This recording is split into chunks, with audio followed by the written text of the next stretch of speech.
L'instant patrimoine avec GAN Assurance. L'investissement durable, c'est quoi exactement ? L'investissement durable, c'est un peu comme le bio dans l'alimentation.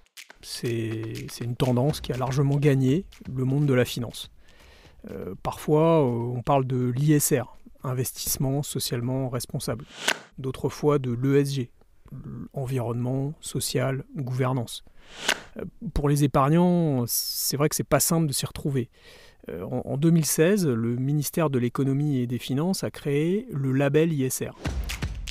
Ça permet de mieux identifier les fonds qui respectent différents critères comme la transparence, la méthodologie d'analyse, etc. Alors fin 2018, on avait 146 fonds labellisés. Au 1er avril 2020 de cette année, on était déjà à près de 400. C'est dire si ce label s'impose comme une vraie référence.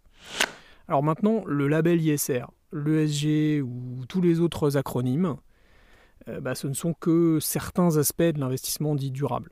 Il y a énormément d'approches différentes dans cet univers. Je pense qu'il y a deux choses à bien garder en tête.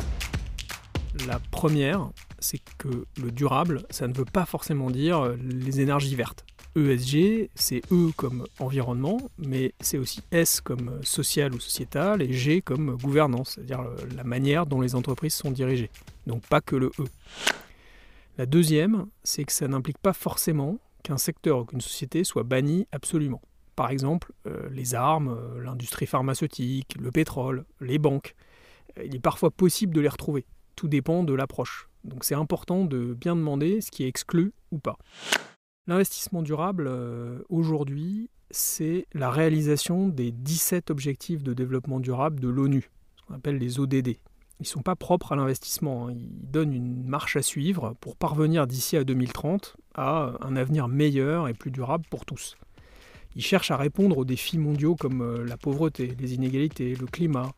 Et chaque acteur de l'investissement durable va proposer ensuite son interprétation de sa contribution pour ce monde meilleur, d'où ces différences d'approche. Donc l'investissement durable, c'est pas investir toute son épargne dans des éoliennes ou bannir de nombreux secteurs d'activité ou de société. C'est construire des portefeuilles financiers pour contribuer à un avenir meilleur, mais toujours dans une démarche long terme et diversifiée. C'est comme pour le bio finalement, vous avez du biodynamique, du local, de l'industriel, de l'artisanal. Si ce sujet vous inspire, parlez-en avec votre agent général qui pourra vous aiguiller au mieux de votre aspiration. Merci à Denis Cohen-Bengio, directeur de l'unité de solutions financières de Groupama Genvi, d'avoir répondu à la question.